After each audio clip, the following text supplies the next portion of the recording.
Hello students, स्वागत है आप सभी लोगों का एक बार फिर science classes quest for education के YouTube channel science classes for you पर। स्टूडेंट्स, एक बार फिर आपको याद दिलाऊंगा कि अगर अभी तक आपने हमारे चैनल को सब्सक्राइब नहीं किया है तो सब्सक्राइब कर दीजिए, वीडियो को लाइक कर दीजिए, अपने दोस्तों में शेयर कर दीजिए, क्योंकि एक से एक इंपॉर्टेंट वीडियो लेक्चर आपको समझाए जा रहे हैं। और निश्चित तौर पर आज का वीडियो लेक्चर बहुत ज्यादा इंपॉर्टेंट है, क्योंकि इसमें हम ऐसे दुर्लभ टॉपिकों पर बात करने वाले टॉपिक्स पर बात करने वाले हैं जिनको सामान्यतः पढ़ाने को क्लास में मिलते नहीं है, और अगर मिल भी जाते हैं तो इतना डिटेल से नहीं समझाया जाता है। तो निश्चित तौर पर बहुत ही इंपॉर्टेंट क्लास है, और अगर आज आपको ये क्लास पसंद आती है तो आज का वीडियो आपको जरूर लाइक करना है, शेयर करना है, और अगर चैनल को सब्सक्राइब नहीं किया है तो चैनल को सब्सक्राइब भी करना है। ज्यादा किन्हीं एक्स्ट्रा बातों के शुरू करते हैं आज की क्लास। आज की क्लास में हमारा सबसे पहला, क्योंकि हम आपको पता है परपरागन पढ़ रहे थे, परपरागन के विशिष्ट उदाहरणों पर हम चर्चा कर रहे थे। स्टूडेंट्स, दो उदाहरण हम पढ़ चुके थे। एक हमने पढ़ा था वेलिस्नेरिया में जो जल परागन है वो कैसे होता है, अधिजल परागन है वो कैसे होता है। तो आशा करता हूं कि आपको वेलिस्नेरिया में अधिजल परागन अच्छे से समझ में आ गया होगा। और उसके बाद हमने बात करा था कि जो ग्रासेस है, समुद्री घासें, उनमें जल परागन कैसे होता है। तो वेलिस्नेरिया में जल परागन और समुद्री घासों में जल परागन कैसे होता है, अधिजल और अधोजल को हमने विद एग्जांपल समझ लिया था। परपरागन के विशिष्ट उदाहरणों में आज का हमारा इंपॉर्टेंट उदाहरण रहने वाला है साल्विया में कीट परागन। आज का हमारा इंपॉर्टेंट एग्जांपल है साल्विया में कीट परागन। अब देखिए साल्विया में कीट परागन कैसे होता है, उसको समझने के लिए हम एक डायग्राम से इसको समझते हैं। पहले हमें साल्विया का पुष्प समझना होगा कि साल्विया का जो फ्लावर होता है उस फ्लावर का स्ट्रक्चर कैसा होता है। अगर हमको साल्विया के फ्लावर का स्ट्रक्चर समझ में आ गया तो साल्विया में कीट परागन कैसे होता है उसे हम बड़ी आसानी से समझ सकते हैं स्टूडेंट्स। तो पहला हमारा मेन काम क्या है, साल्विया के पुष्प का स्ट्रक्चर समझना। चलिए तो फिर पहले साल्विया के पुष्प का स्ट्रक्चर समझते हैं। देखिए स्टूडेंट, साल्विया का पुष्प कैसा होता है। जैसे मान लीजिए यार, पुष्प में सबसे पहले तो पुष्प किसी का भी हो, सबसे पहला तो आपको क्या देखने को मिलेगा, पुष्पासन देखने को मिलेगा। मान लीजिए पुष्पासन है, थोड़ा उभरा हुआ हो गया, थोड़ा अंदर की तरफ जाता। चलो इसको मिटा देते हैं, है ना, दोबारा बना लेते हैं।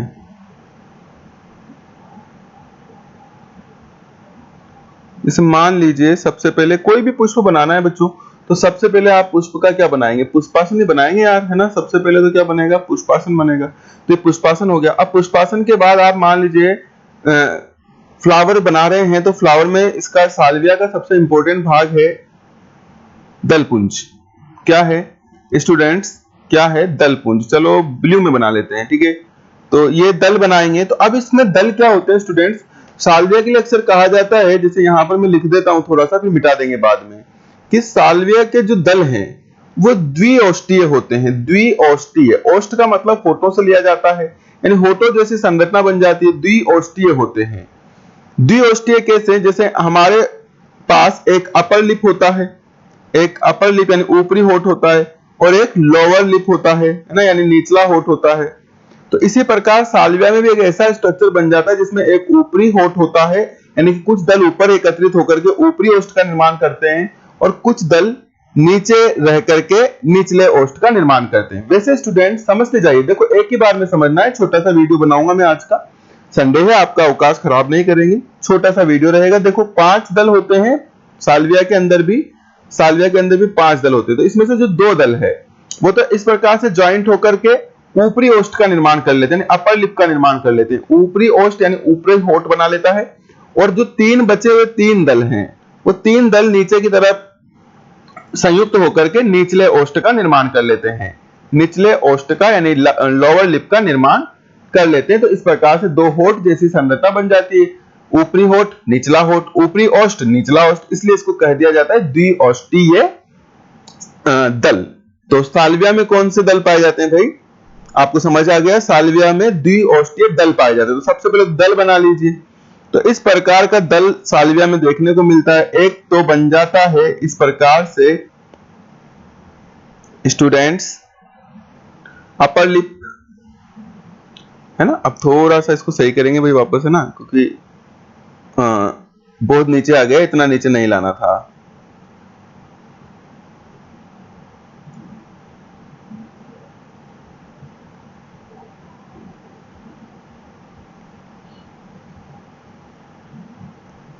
ठीक है, अपर लिप, और यहीं से घूम जाएगा पुष्प, यहीं से घूम जाएगा और यहां ये बन जाएगा स्टूडेंट्स लोअर लिप।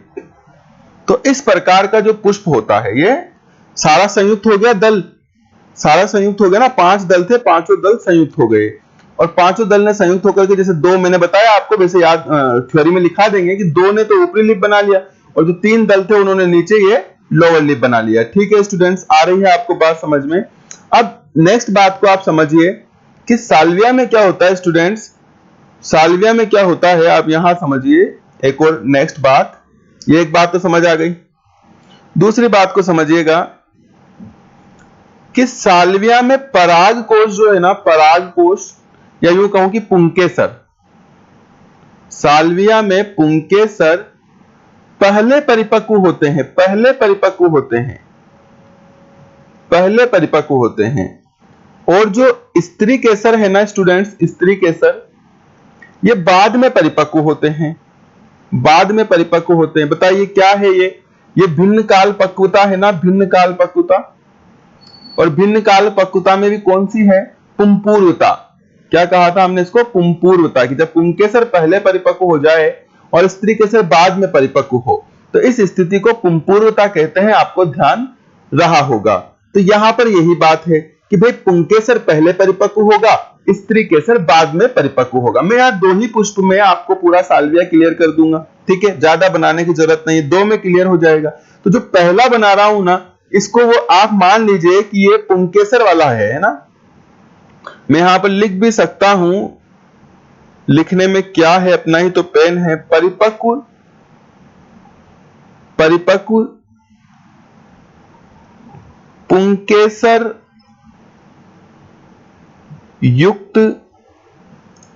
युक्त साल्विया। ठीक है, यानी ये जो पादप है देख रहे हो आप, पुष्प है, इसमें पुंकेसर परिपक्व हुआ है, स्त्री केसर परिपक्व नहीं हुआ है, आप ऐसा समझ सकते हैं। सामान्यतः पुंकेसरों की संख्या 2 होती है, पुंकेसरों की संख्या 2 होती है। अब स्टूडेंट एक और बात समझिए कि पुंकेसर जब आपने पढ़ा तो आपने क्या पढ़ा पुंकेसर के अंदर, कि इसमें यहां पर योजी होती है और योजी 2 पालियों को चिपका के रखती है, योजी 2 पालियों को चिपका के रखती है। इस प्रकार से पुंकेसर का जो ऊपरी भाग है वो परागकोश होता है, परागकोश होता है, और परागकोश की जो 2 पालियां हैं वो परस्पर इस योजी के द्वारा जुड़ी रहती है और इसी योजी से नीचे पुतंतु के द्वारा जुड़ी रहती है। लेकिन साल्विया में क्या होता है, ये जो योजी है ना, ये योजी फैल करके लंबी हो जाती है स्टूडेंट्स, ये योजी फैल करके लंबी हो जाती है, यहां से इनलार्ज हो जाती है, जैसे फैलने लगती है। जब फैलने लगती है ना स्टूडेंट, जैसे ये योजी फैल गई, योजी ये फैल गई, तो जब पास थी तो पालियां भी पास पास थी, अब योजी फैल गई, समझिए माय डियर स्टूडेंट, योजी फैल गई तो दोनों पालियां पास पास रहेगी क्या, नहीं सर, दोनों पालियां पास पास कैसे रहेगी, योजी पास होती तो इस प्रकार से पालियां भी पास पास होती। लेकिन आप कह रहे हो कि योजी यहां से फैल गई, एक इधर चली, योजी इधर और इधर इनलार्ज हो गई, तो इनलार्ज हो गई, फैल गई इस प्रकार से योजी। तो जो परागकोश की दोनों पालियां थी ना, सॉरी पुंकेसर का जो परागकोश है उसकी जो ये दोनों पालियां थी, वो दोनों पालियां भी इसमें क्या हो जाती है, दूर दूर चली जाती है। दोनों पुंकेसरों के साथ यही होता है, मैं केवल एक को डायग्राम में दर्शाने का प्रयास करूंगा। चलिए, आ रही होगी आपको बात समझ में जो मैं कह रहा हूं, बताइए आ रही है कि नहीं आ रही, कंफ्यूज तो नहीं हो रहे हो, कंफ्यूज या तो नहीं जा रहे हो, आ रही है ना बच्चों बात समझ में। देखो पुंकेसर दल से लगा होता है ना, आप सब जानते हैं पुंकेसर दल से लगा होता है, किससे लगा होता है, पुंकेसर दल से लगा होता है, ध्यान दीजिएगा। और ये योजी यहां से पुतंतु था, पुतंतु दल से लगा रहता है, ये योजी, योजी फैल गई, फैलने के कारण एक पाली तो यहां आ गई बच्चों ऊपर, एक पाली तो यहां आ गई ऊपर, और एक पाली यहां आ गई स्टूडेंट्स नीचे, 2 पालियां हो गई, आ रही नहीं आ रही बात समझ में, 2 पालियां हो गई, एक पाली ऊपर है और एक पाली नीचे है।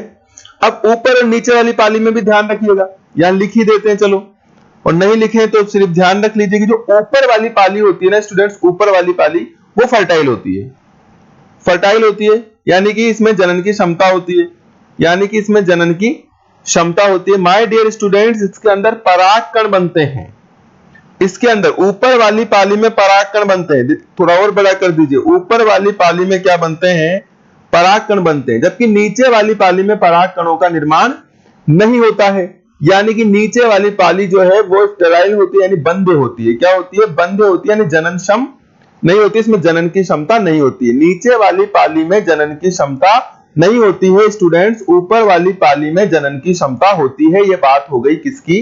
पुंकेसरों की। और मैंने बताया इसमें परिपक्व पुंकेसर है, इसमें परिपक्व पुंकेसर है। आगे बात करते हैं स्टूडेंट्स स्त्री केसर की। पुंकेसर की पूरी बात आपको समझ में आ गई कि भाई दो पुंकेसर होते हैं, प्रत्येक पुंकेसर का जो पराग कोश है उसकी जो योजी है वो फैल जाती है, जिसके कारण जो पालियां होती है वो दूर दूर चली जाती है। ऊपर वाली पाली में पराग कणों का निर्माण होता है, इसलिए वो जननक्षम होती है, यानी कि वो फर्टाइल होती है। और नीचे वाली पाली में पराग कणों का निर्माण नहीं होता है, इसलिए वो अजननक्षम होती है, यानी स्टेराइल होती है, बंधे होती है। यानी आप जो देख रहे हो ना स्टूडेंट, ये वाली पाली ये किसी काम की नहीं है हमारे लिए, तो क्योंकि परागकण कहां बन रहे हैं? ऊपर वाली में बन रहे हैं, इसमें बन रहे हैं। ये पाली हमारे काम की है। इतनी बातें हमको समझ में आ गई। नेक्स्ट बात आप और ध्यान रख लीजिए स्टूडेंट्स, यहां होता है अंडाशय, एक्सक्यूज मी, यहां होता है अंडाशय, ठीक है। और अंडाशय के बाद से निकलती है वर्तिका, वर्तिका इस प्रकार से। और वर्तिका स्टूडेंट्स यहां से इस प्रकार से वर्तिका यहां निकली रहती है। लेकिन ध्यान दीजिए अभी ये वर्तिका परिपक्व नहीं है, अभी ये वर्तिका परिपक्व नहीं है, इसलिए हमारे लिए ये किसी काम की अभी नहीं है। क्योंकि बताया ना आपको क्या है इसके अंदर? पुंपूर्वता है, यानी कि यहां सिर्फ पुंकेसर परिपक्व है, वर्तिका परिपक्व नहीं है। आशा करता हूं कि अब तक की बातें आपको समझ में आ गई होगी। अब क्या करते हैं? अब करवाते हैं अपन इसमें कीट परागण। अब करवाते हैं अपन इसके अंदर कीट परागण। ये साल्विया का पुष्प समझ में आ गया क्या? अभी तो आपने पुष्प देखा, तो पुष्प का डिजाइन ये होता है, एक वो पुष्प बनाए जिसमें पुंकेसर परिपक्व हो चुके हैं, ऊपर वाली पाली में परागकण है, नीचे वाली पाली खाली है, यानी ये जनन अक्षम है। और एक स्त्री केसर है, लेकिन स्त्री केसर अभी अपरिपक्व है, तो अभी स्त्री केसर पे हमें ज्यादा ध्यान नहीं देना है। अब क्या हुआ स्टूडेंट्स? अब होगा कीट परागण। अब कीट परागण क्या हुआ माय डियर स्टूडेंट्स? आप देखें, चलो अच्छा सा कलर लेते हैं, कौन से कलर का कीट लाते हैं बता दो। आप कहोगे जिस कलर का कीट लेकर के आ जाएंगे अपन, ग्रे कलर का, मक्खी, मक्खी लाएं। चलो ये लो मक्खी, पढ़ा है ना अपन ने तो मक्खी के बारे में, तो है।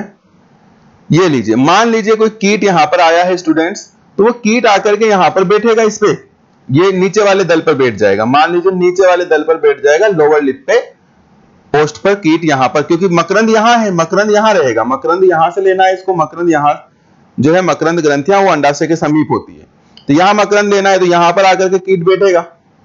मान लीजिए यहां पर आकर के कीट बैठा है, समझ रहे हो ना? पंख भी बना देते हैं, ये अच्छा खासा प्लेटफॉर्म मिल गया इसको बैठने के लिए यहां पर, ठीक है। ये मक्खी यहां पर आकर के बैठी है। बैठते ही क्या होगा स्टूडेंट? इसके नीचे तंतु है योजी, इस पर प्रेशर पड़ेगा, इस पर प्रेशर जैसे पड़ेगा तो ये अंदर की तरफ धस जाएगा, ये अंदर की तरफ धस जाएगा ना, ऐसे। ये जो ये जो योजी है अपने पुंकेसर के साथ नीचे की तरफ धक्का लग जाएगा, इसको नीचे की तरफ धक्का लग जाएगा, तो जैसे ही नीचे आएगा ना, ऊपर वाला इसके ऊपर गिरेगा। ऊपर वाली जो ये ब्लैक कलर में आप देख रहे हो पाली, ये वाली पाली इसके ऊपर टकराएगी। जैसे इसके ऊपर टकराएगी तो इस कीट के ऊपर क्या होगा स्टूडेंट्स? इस कीट के ऊपर परागकण गिर जाएंगे, इस कीट के ऊपर परागकण गिर जाएंगे। ऊपर से तो नहीं जा रही बात, हाँ भर के बताओ, ऊपर से तो नहीं जा रही है। इस कीट की पीठ पर क्या गिर गए माय डियर स्टूडेंट्स? परागकण गिर गए। कैसे गिरे आपको समझ में आ रहा है ना? डायग्राम बनाना है आपको। कई बच्चों ने आज डायग्राम नहीं बनाया था वेलिस्नेरिया का, तो भाई डायग्राम बायोलॉजी के अंदर तो आपसे पूछे या ना पूछे, आपको डायग्राम बिना समझ नहीं आएगा।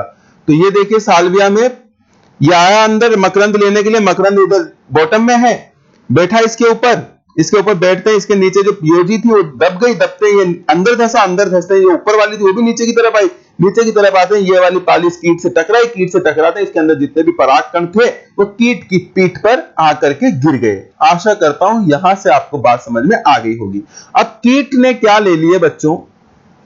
कीट ने क्या ले लिए? परागण ले लिए, परागकण ले लिए, सॉरी परागकण ले लिए अपनी पीठ पर, कैरियर बन गया अब ये परागकणों का।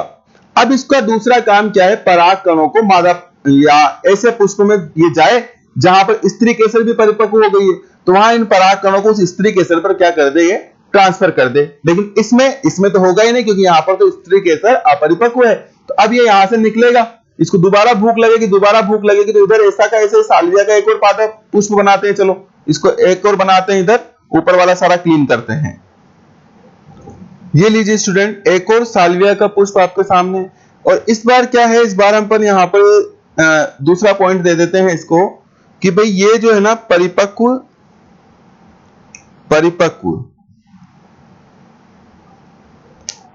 स्त्री केसर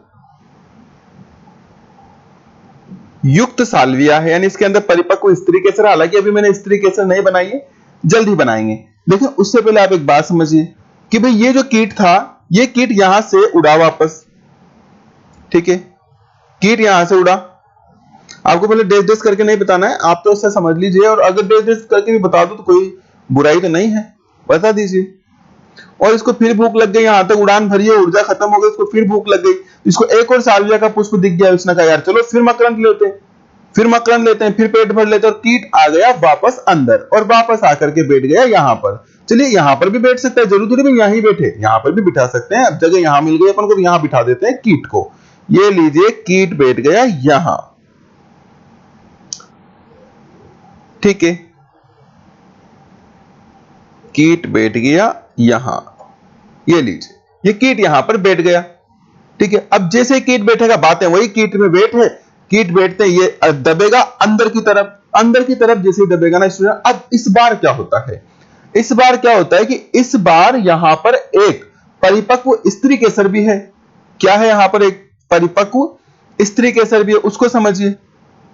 परिपक्व स्त्री केसर भी, जिसका अंडाशय यहां है बिल्कुल बॉटम में, मकरंद ग्रंथियां यहां थी, मकरंद तक पहुंचेगा कीट धीरे धीरे। लेकिन उससे पहले क्या हो गया, चूंकि परिपक्व स्त्री केसर थी, परिपक्व स्त्री केसर की ये जो वर्तिकाग्र है ये द्विपालित हो जाती है, और साथ ही चिपचिपी भी हो जाती है, तो जैसे ये इस पे बैठता है ना, ये वापस नीचे दबता है ना स्टूडेंट्स, ध्यान दीजिएगा, नीचे दबता है ना, तो क्या होता है कि ये जो पाली है, ये पाली इस कीट के ऊपर गिरती है, और इसके ऊपर जो पराग कण थे इस कीट से चिपक जाती है। कुल मिलाकर के मैं आपको क्या समझाऊं कि कीट की शामति आई है, शायद कीट की क्या आई है, शामति आई है, क्योंकि जैसे ही ये इधर बैठेगा, वो पाली देखी थी ना आपने, मैंने बताया था कि रफली वो पाली क्या हो जाएगी, नीचे झुकेगी, और चूंकि वो चिपचिपी हो गई है, परिपक्व हो गई है, इसलिए वो पाली सीधा इस कीट पे गिरेगी, तो कीट से चिपक जाएगी, कीट भी पाली से चिपक जाएगा, कीट की डेथ भी हो सकती है ना, बच के भाग गया तो अलग बात है। लेकिन इसके जितने भी पराग कण हैं वो किससे चिपक जाएंगे स्टूडेंट्स, वो इस वर्तिकाग्र से चिपक जाएंगे, वो पराग कण इस वर्तिकाग्र से चिपक जाएंगे। यानी कि जो पॉलन कण ये कीट लेकर के आया था, पराग कण जो कीट लेकर के आया था, वो किस पर ट्रांसफर हो जाएंगे, वर्तिकाग्र पर ट्रांसफर हो जाएंगे स्टूडेंट्स, वर्तिकाग्र पर ट्रांसफर हो जाएंगे। और इस प्रकार से इस कीट के द्वारा यहां पर क्या संपन्न हो जाएगा, परागण संपन्न हो जाएगा। इसे ही कहते हैं साल्विया में कीट परागण। क्या कहते हैं, साल्विया में कीट परागण। आशा करता हूं कि साल्विया में कीट परागण बिल्कुल अच्छे से आपको समझ में आ गया होगा। नहीं भी आया है तो एक बार फिर हम नोट्स के साथ लिख लेंगे, जो इंपॉर्टेंट भाग है उसको जरूर नामांकित कर लीजिए। ऊपरी ओष्ठ,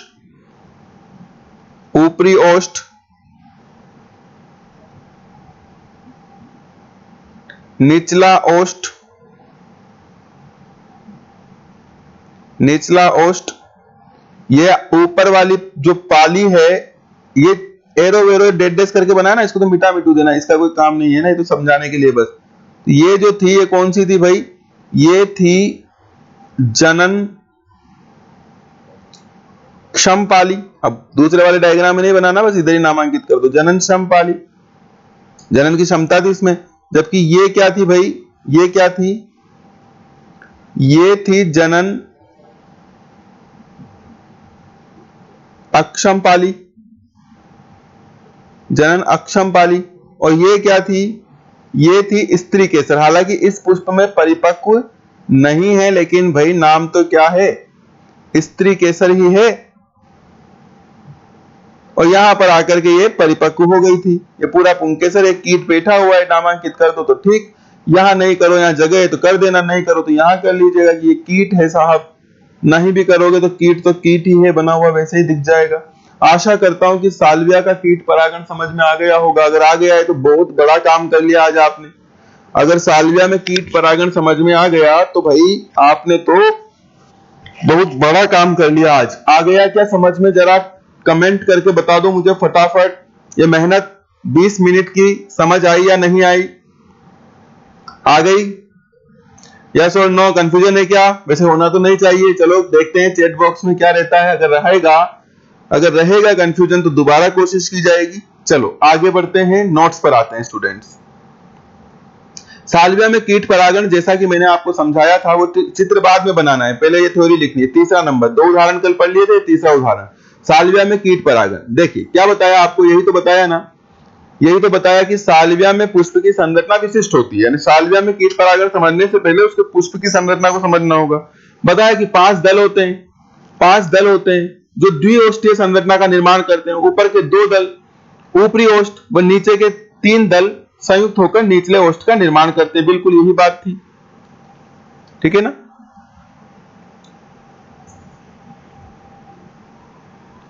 इसके बाद हमने पढ़ा कि इसके नर जननांग में 2 क्रियाशील पुंकेसर होते हैं। बताया था आपको, एक मैंने बनाया भी था। प्रत्येक पुंकेसर की योजी लंबी हो जाती है, जिसके फलस्वरूप प्रत्येक पुंकेसर के परागकोश 2 स्पष्ट पालियों में विभेदित हो जाते हैं। जो ऊपरी ओष्ठ की ओर स्थित पाली होती है वो जननक्षम होती है और निचले ओष्ठ की पाली जनन अक्षम होती है। समझाया आपको। अब क्या होता है, इसके मादा जननांग में स्त्री केसर होती है, में एक स्त्री केसर होती है जिसमें द्विपालित वर्तिकाग्र होता है। इसके आधारी भाग पर अंडाशय होता है जिसमें मकरंद होता है। बिल्कुल। और इंपॉर्टेंट बात है कि साल्विया में नर जननांग पुंकेसर और मादा जननांग स्त्री केसर से पूर्व ही परिपक्व हो जाता है, पूर्वता देखने को मिलती है। तो हमने साल्विया के पुष्प को समझा। अब इस पुष्प में कीट परागण कैसे होगा, तो इसके लिए हमने पढ़ा कि जब कीट मकरंद की तलाश में साल्विया के पुष्प में प्रवेश करता है तो निचले ओष्ठ पर बैठ जाता है, जिससे निचले ओष्ठ की ओर स्थित जननक्षम पाली नीचे की ओर दब जाती है तथा ऊपरी ओष्ठ की ओर स्थित जननक्षम पाली कीट पर परागकण बिखेर देती है। कीट से टकराती है और कीट पर परागकण बिखेर देती है। तो इस प्रकार से कीट ने परागकणों को धारण कर लिया। अब परागकणों को धारण करने के बाद ये कहां गया, परिपक्व पुष्प पर, मादा पुष्प पर गया। जब कीट इन परागकणों के साथ किसी ऐसे पुष्प पर पहुंचता है जिसकी स्त्री केसर परिपक्व हो चुकी है, तो स्त्री केसर का वर्तिकाग्र कीट की पीठ पर चिपक जाता है और परागकणों का वर्तिकाग्र पर स्थानांतरण हो जाता है। तो इस प्रकार से साल्विया में कीट परागण हो गया, जो कि मक्खियों द्वारा, बीटल्स के द्वारा हो सकता है। आगे समझ में कमेंट कर दो फटाफट। आगे ना। अब एक बात और समझो, देखो ये घटना कैसे हो रही, जैसे ये कीट आया, इसने यहाँ पर ये पैर रखा, बटन दबा, बटन दबते पहले ऊपर से परागकण इसके ऊपर बिखर गए। होता ना बहुत सारी बात। कचरादान का डिब्बा नहीं देखा, उसमें ऐसे पैर करके आप उस लीवर को दबाते हो, लीवर यानी बटन, उसको दबाते हो और वो ढक्कन खुल जाता है। ऐसा ही कुछ हो रहा है ना। यहाँ पर आया बैठा, कहां गया ये रहा, यहाँ पर आया बैठा, बैठते ही ऐसा लगा कि बटन दबा और ऊपर से परागकण इस पे बिखर गए।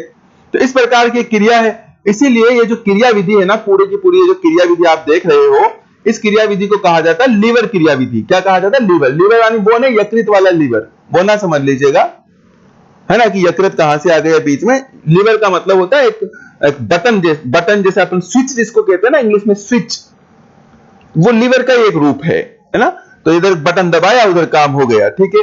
तो इस प्रकार से लीवर जैसा काम होता है, जिसको शुद्ध हिंदी में उत्तोलक कहा जाता है, उत्तोलक। तो एक कुछ नोट लगा करके लिख लीजिएगा, कॉम्पिटिटिव एग्जाम में, प्रतियोगी परीक्षाओं में पूछ लिए जाते हैं कि साल्विया में कौन सा क्रिया विधि पाया जाता है। तो साल्विया में लीवर, बता रहा हूं बार बार, लीवर मतलब यकृत नहीं समझना है। लीवर का मतलब होता है एक स्विच जैसा मामला, है ना। साल्विया में लीवर या उत्तोलक हिंदी में लीवर को उत्तोलक कहते हैं, कार्य विधि द्वारा कीट परागण होता है। या कभी कभी वो पाइप मुड़ रहा था ना, नलिका मुड़ रही थी, इसलिए इसे टर्न पाइप पॉलिनेशन भी इंग्लिश में कहते हैं। क्या कहते हैं? टर्न पाइप पॉलिनेशन भी इसको कहा जाता है स्टूडेंट्स।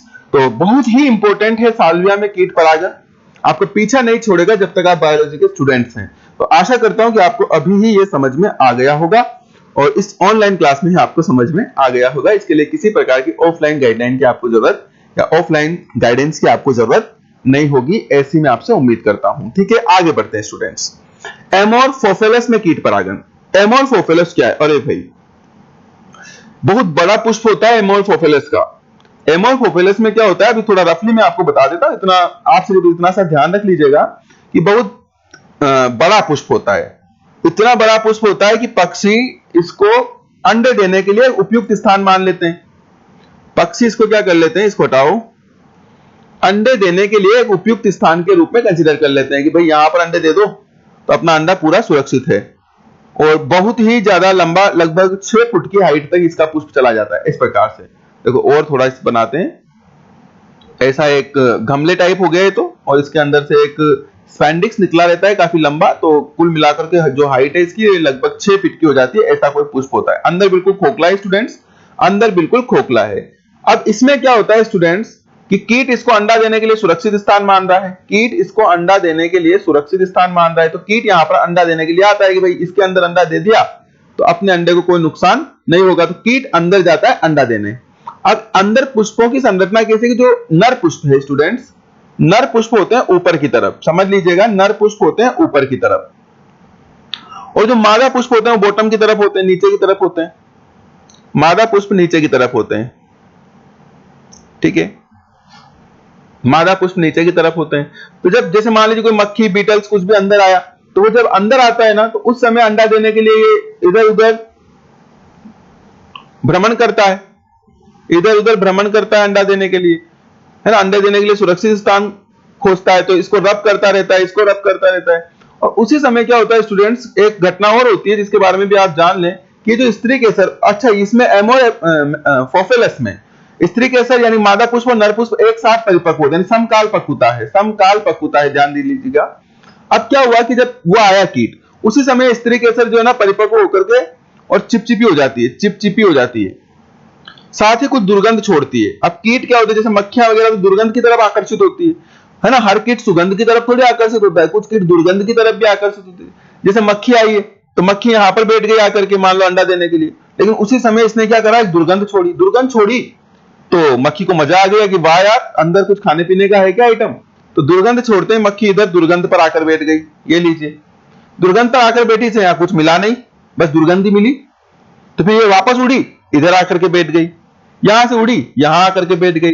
तो इस प्रकार इस क्रम में वो यहां से स्त्री केसर से यानी मादा पुष्प से नर पुष्प पे और नर पुष्प से मादा पुष्प पर विचरण करती रहती है, जिसके कारण यहां से जो परागकण बनते हैं वो परागकणों का यहां मादा पुष्पों पर स्त्री केसर पर ट्रांसफर हो जाता है। और इस प्रकार एमोरफोफिलस में अंडा देने गया था, कीट अंडा देने गया था, लेकिन वो साथ के साथ ही क्या करके आ गया, साथ के साथ ही क्या करके आ गया स्टूडेंट, पर परागण करके आ गया, कीट परागण भी करके आ गया। आशा करता हूं कि बात आपको समझ में आ गई होगी। इन्हीं बातों को हमें शब्द देने हैं। देखो क्या बात हुई है, पूरा पैराग्राफ पढ़ते हैं कि एमोरफोफिलस में लंबोत्तर पुष्प पाया जाता है, बिल्कुल खड़ा लंबाई में, जो स्वतः लगभग 6 फुट ऊंचा होता है। यह पुष्प कीटों को अंडे देने के लिए स्थान प्रदान करता है। इसमें मादा पुष्प और नर पुष्प साथ साथ परिपक्व होते हैं, मादा पुष्प नीचे की ओर व नर पुष्प ऊपर की ओर स्थित होते हैं। यही बातें तो बताइए आपको। कीट जब अंडा देने के लिए पुष्प पर पहुंचता है तो स्त्री केसर चिपचिपे पदार्थों का स्त्रावन करता है, वह दुर्गंध छोड़ता है।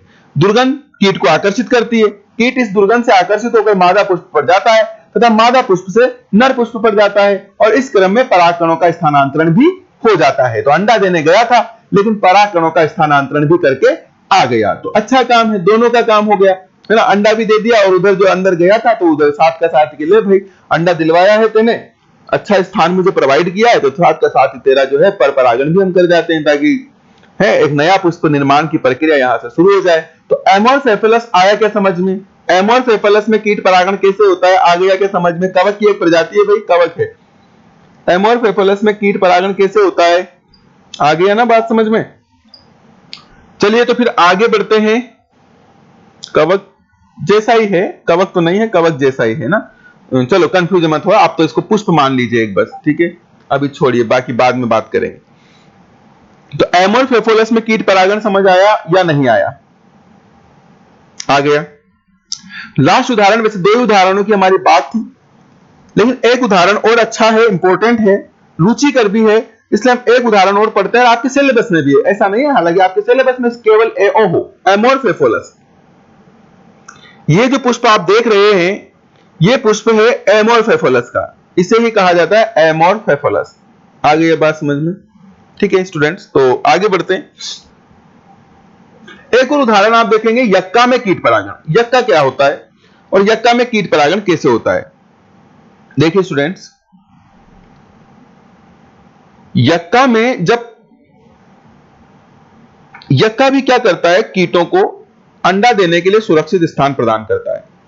अंडा देने के लिए सुरक्षित स्थान प्रदान करता है। मान लीजिए ये यक्का का पुष्प है और ये अंडाशय है, अंडाशय के अंदर ये बीजांड है, अंडाशय के अंदर ये बीजांड है, जिसके अंदर यहां पर ये अंड कोशिका है। आगे क्या बात समझ में? और चलो कुछ और बना लेते हैं, कुछ पुंकेसर भी बना लेते हैं। ठीक है भाई, ये पुंकेसर है जहां पर यहां परागकोश है।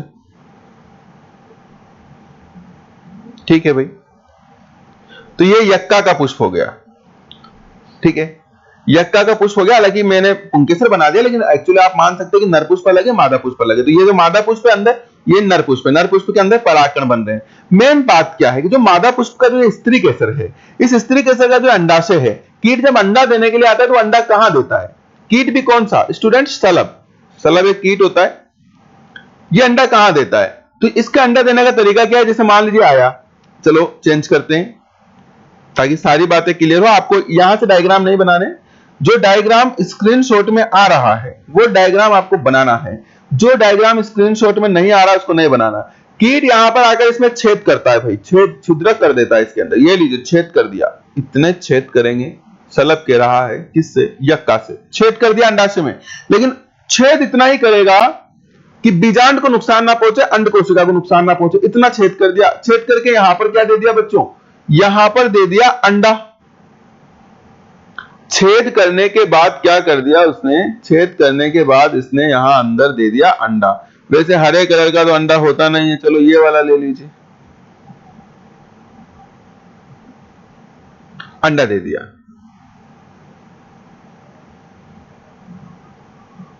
क्या फर्क पड़ जाएगा? समझना ही तो है, अंडा दिखना चाहिए बस।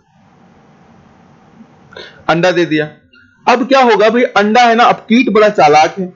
कीट बड़ा चालाक है भाई, अंडा इधर उधर ना चल जाएगा, इधर ना चल जाए, इधर ना चल जाए, है ना। ये कीट का अंडा है हरे कलर का, इधर उधर ना चल जाए। तो कीट क्या करता है? कीट आता है वापस नर पुष्प पे। यहां आया नर पुष्प पे, और नर पुष्प से जो ये परागकण है ना, इन परागकणों को मुंह में भरेगा।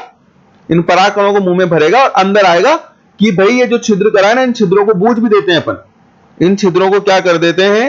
इन छिद्रों को बूझ देते हैं स्टूडेंट। तो बंद कर देते हैं। बूझ देना मतलब समझ रहे हो ना, बंद कर देते हैं। तो भाई आकर के परागकण कुछ इधर जमा देता है, कुछ परागकण इधर जमा देता है। यहां परागकण जमा दिए बहुत सारे, छिद्र बंद हो गया, और कुछ परागकण इधर जमा करके निकल जाता है। ठीक है, गया कीट। तो पेरेंटल केयर नहीं है, आगे क्या होगा इसका ये जाने।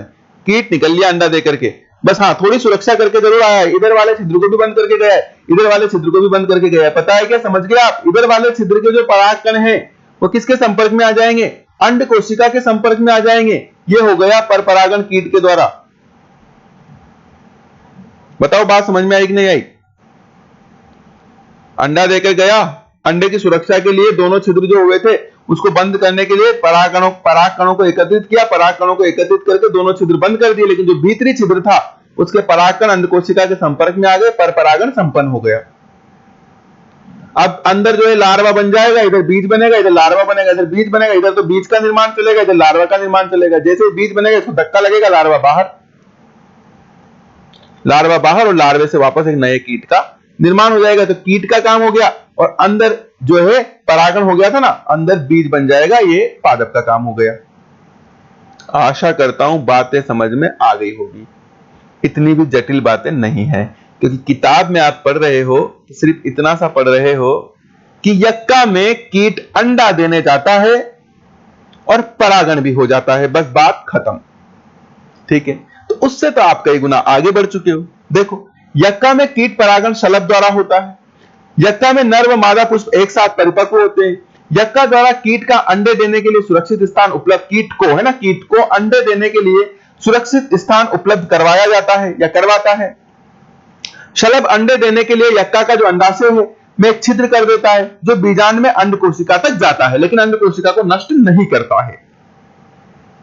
शलभ इस छिद्र में अंडे देने के पश्चात नर पुष्प से परागकणों को एकत्रित कर छिद्र के दोनों सिरों को भर देता है या बंद कर देता है, जिससे परागकण अंड कोशिका तक पहुंच जाते हैं और इस प्रकार से परागण संपन्न हुआ। और परागण संपन्न होने के साथ ही हमारा ये पर परागण का टॉपिक भी फाइनली संपन्न हुआ। ठीक है, तो पर परागण यहां पर संपन्न होते हैं। देखिए, पहले नर युग्मकोद्भिद यानी नर युग्मक कैसे बनता है हमने वो पढ़ा, फिर मादा युग्मकोद्भिद यानी मादा युग्मक कैसे बनता है हमने वो पढ़ा, 2 पोर्शन हो गए।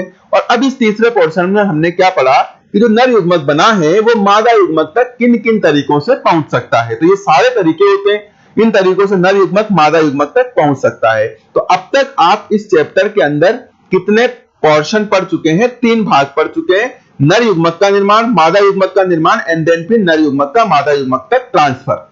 ठीक है, 3 पोर्शन आपके हो चुके हैं स्टूडेंट्स। अब देखिए, अब बारी आती है टेस्ट की। तो टेस्ट में जो पहला, इस पार्ट में 2-3 टेस्ट अपन रखेंगे ऑब्जेक्टिव टाइप, और जो थियोरेटिकल टेस्ट है, जो ऑफलाइन टेस्ट है, वो केवल एक ही रखेंगे। बाकी जो ऑब्जेक्टिव टेस्ट है वो अलग अलग टुकड़े में 2-3 टेस्ट आपका इस चैप्टर का रखा जाएगा ऑब्जेक्टिव टेस्ट। यानी आप ऑनलाइन टेस्ट भी देंगे और आप ऑफलाइन टेस्ट भी देंगे। आगे क्या बात समझ में?